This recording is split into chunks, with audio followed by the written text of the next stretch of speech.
Welcome po sa ating family development session para sa buwan ng May. At ito pong session na ito ay para po sa mga non-compliant noong ating mga nakaraang FDS para po kayo ay makahabol at hindi kayo mahuli. Ayan, so gagawin ko po itong video recording na ito para inyong panoorin at mapakinggan din ninyo kung ano yung aming mga napag-usapan ng ating FDS. So again, yung ating pong topic ay tungkol po sa usapang sex at gender. So ating unang layunin para sa topic na ito ay mailahad ang pagkakaiba ng sex at gender at maunawaan ang mga konseptong kaakibat nito. Pangalawa, masuri ang mga epekto ng tradisyonal na pangkasariang pananaw at paniniwala tungkol sa mga babae at mga lalaki at ang epekto nito sa kabuuan ng lipunan.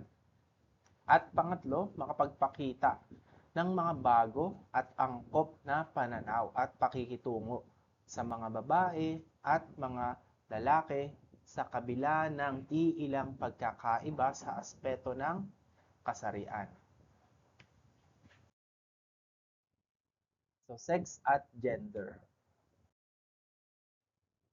So, ang mga babae at mga lalaki ay magkaiba sa mga aspetong pisikal at biological. So, pag sinabi nating sex, sila po ay magkaiba sa mga aspetong pisikal at biological. Ito ay nangangahulugang sila ay hindi magkatulad sa ilang bahagi ng katawan tulad ng kanilang reproductive system. Yan. So nakikita po ninyo, ang babae ay meron pong female reproductive system na kung saan naglalabas ng egg cell ang mga babae at ang mga lalaki naman po ay merong male reproductive system na kung saan naman po lumalabas ang mga sperm cell. So, ang sex sa kabuuan ng pagkakaibang ito ng mga pisikal na katangian ay siyang batayan natin ng sex o kasarian ng isang tao. So, ang sex tulad ng naunang natalakay ay tumutukoy sa katangian at aspetong pisikal at biological ng isang tao. Ang mga katangiang ito ay maaaring magsabi kung ang isang tao ay babae, female, at lalaki, male. So pag-usapan naman natin po ngayon kung ano ang intersex. Ang intersex ay isang katangian kung saan maaaring ang isang tao ay may bahagi ng katawan o biological na katangiang parehong pangbabae at panglalaki. May hindi magkatugmang panlabas at panloob na bahagi ng reproductive system o iba pang katangiang labas sa karaniwang pisikal at biological na katangiang pangbabae o panlalaki. Gender. Ang gender naman po ay tumutukoy sa katangiang inilalapat ng kultura at lipunan sa mga babae o lalaki. So narito po ang mga ilang maling pananaw patungkol sa mga babae at lalaki. Una, ang mga lalaki ay itinuturing na malakas, habang ang mga babae ay itinuturing na mahina. So ito po ay isang maling pananaw patungkol po sa mga kalalakihan at sa mga kababaihan. Physically, mas malakas ang lalaki kumpara sa mga babae. Pero hindi naman dapat nating ituring na mahina ang mga kababaihan. Pangalawa po, ang pag-iyak ng isang lalaki ay itinuturing daw na kahinaan. Ang pag-iyak po ng isang tao ay hindi dapat natin itinuturing na kahinaan o kabawasan sa kanilang pagkatao, lalong-lalo na po ng mga kalalakihan. Dahil ang pag-iyak ay isang natural na paraan na kung saan naiibsan yung ating mga kalungkutan at nababawasan yung bigat na ating nararamdaman. Next po, gawaing bahay ay gawaing pambabae. So ito po ay isang maling pananaw patungkol po sa pangkasarian o gender ng isang tao. At ang sumunod naman po ay ang paghahanap buhay daw ay gawaing panglalaki. So ang gawain pong ng paghahanap buhay ay hindi na po natin dapat ituring na gawaing panglalaki lamang. O katulad po nung nauna, yung gawaing pambahay ay gawaing pangbabae. Dahil ang pareho pong mga gawain ay kayang gawin ng parehong kasarian, lalaki man o babae. Sumunod po, ang mga babae ay minamarapat daw na magpailalim sa kanyang asawang lalaki. Ito po ay isang maling pananaw na kung saan lumalabas po yung iba't ibang klase ng pang-aabuso kung lalaki lang po ang namumuno sa loob ng tahanan. Dapat po bilang isang pamilya, meron pong pantay na karapatan po ang babae at ang lalaki pagdating po sa tungkulin nila bilang mag-asawa. Ang mga pananaw at paniniwalang pangkasarian ay maaaring tanggapin at yakapin ng mga tao sa lipunan. Subalit dahil sa pagtanggap na ito, nagkakaroon at napagtitibay ang hindi patas at pantay na pagtingin sa kakayanan at maaaring gawin ng mga babae at mga lalaki. Bumubuo ang mga ganitong pananaw ng istruktura kung saan nagkakaroon ng hindi pantay na tuntungan ang mga babae at mga lalaki sa pagkakataon at oportunidad maging sa mga benepisyong maaari nilang matamo mula sa kanilang komunidad. Ang pagturing sa babae at lalaki na nakabatay sa tradisyonal na pagtingin sa kasarian ay nililimitahan ang mga maaaring maging ambag ng mga babae at mga lalaki sa kanilang pamilya at komunidad. Ang gender at ang mga paniniwala at pananaw na kaakibat nito ay maaaring maipasa mula sa isang henerasyon patungo sa mga susunod pa. Subalit ito ang mga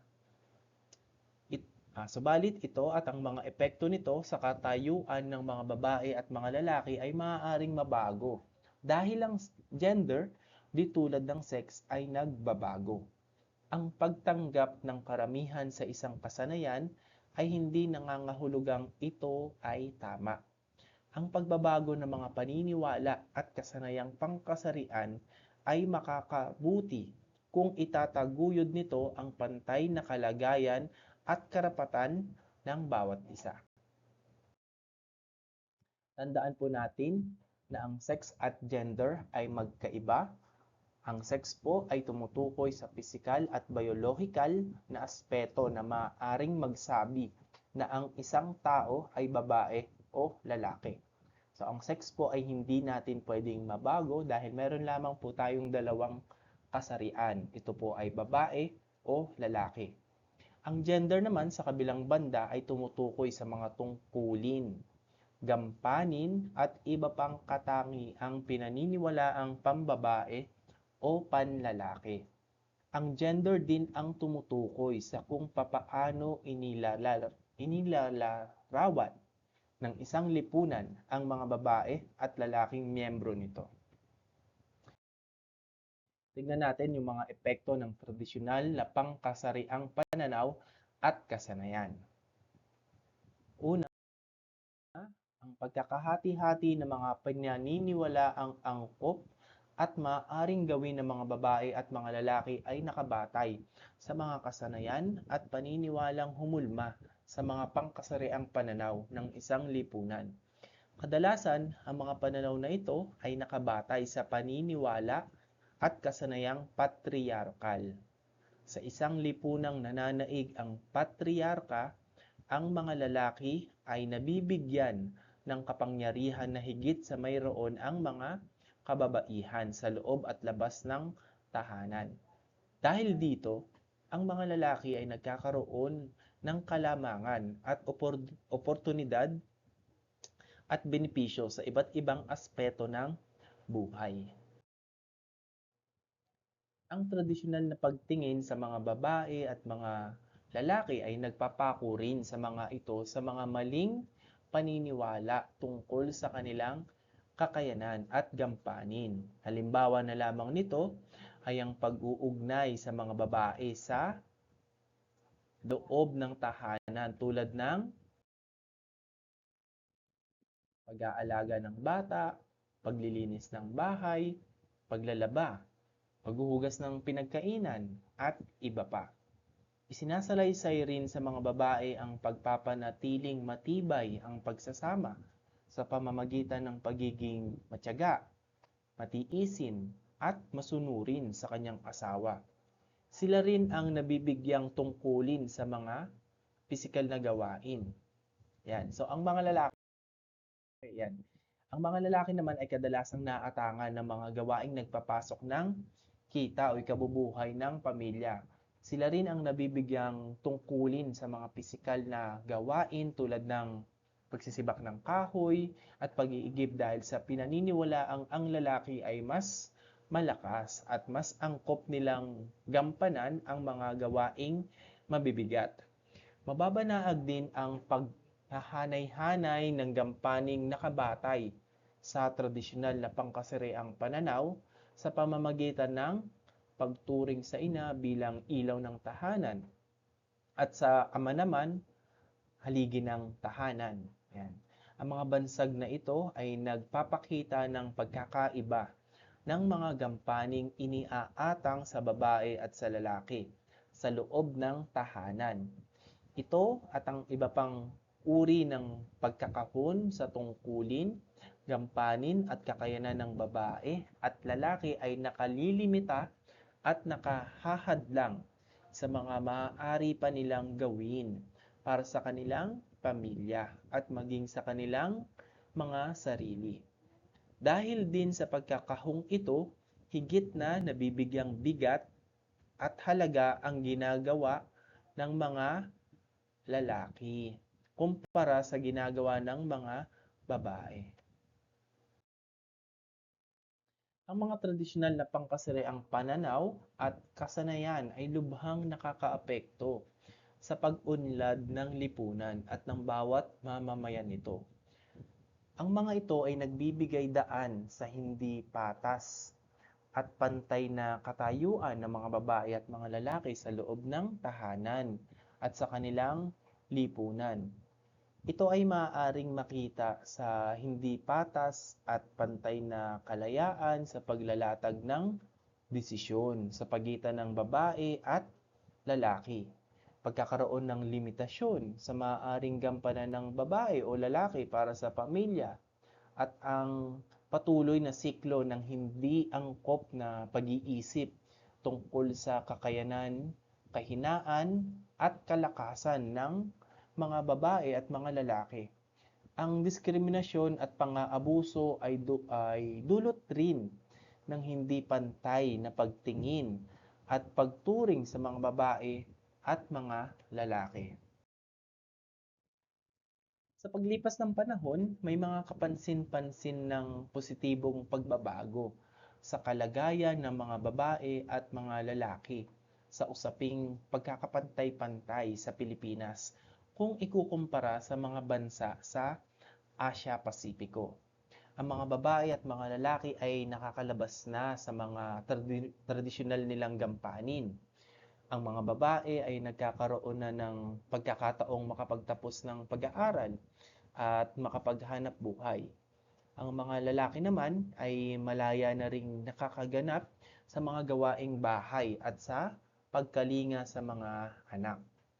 Sa kabila ng mga pagbabagong ito, malaki pa rin ang dapat na gawin upang maipagpatuloy ang pagsusulong ng pangkasariang pagkakapantay-pantay.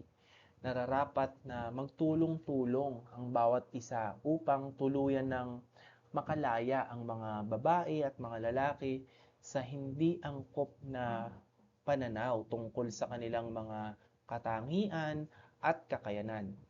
Ang pagsusulong ng pangkasariang pagkakapantay-pantay ay hindi lamang tungkulin ng mga babae, kundi tungkulin ng lahat sapagkat ang bawat isa ay makikinabang dito.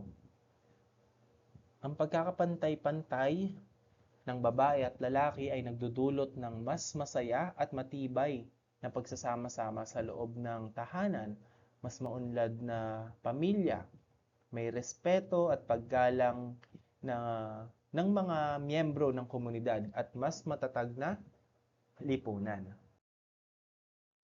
Mga dapat natin tandaan, una, ang mga kasanayan, paniniwala at pananaw tungkol sa mga babae at mga lalaki na nagdudulot ng limitadong oportunidad at benepisyo sa kanila ay nararapat wakasan. Pangalawa, ang matatag na tahanan at lipunan ay kumikilala sa patas at pantay na karapatan, pagkakataon at pagturing para sa lahat ng mga miyembro nito. Ang mga ito rin ay sumusupil sa anumang uri ng diskriminasyon at pang-aabuso. Ang ganap na kaunlaran ay matatamo lamang kung kikilalanin ng bawat isa ang kalakasan at kakayanan ng bawat tao, babae at lalaki, na hindi nakabatay sa iilang bagay lamang tulad ng nakasanayang paniniwala at gawi, kundi sa aktwal nilang abilidad at katangian. Ang pagkakapantay-pantay ng mga babae at mga lalaki ay may idinudulot na kabutihan para sa lahat. Kaya naman ang bawat isa ay may tungkuling itaguyod ito.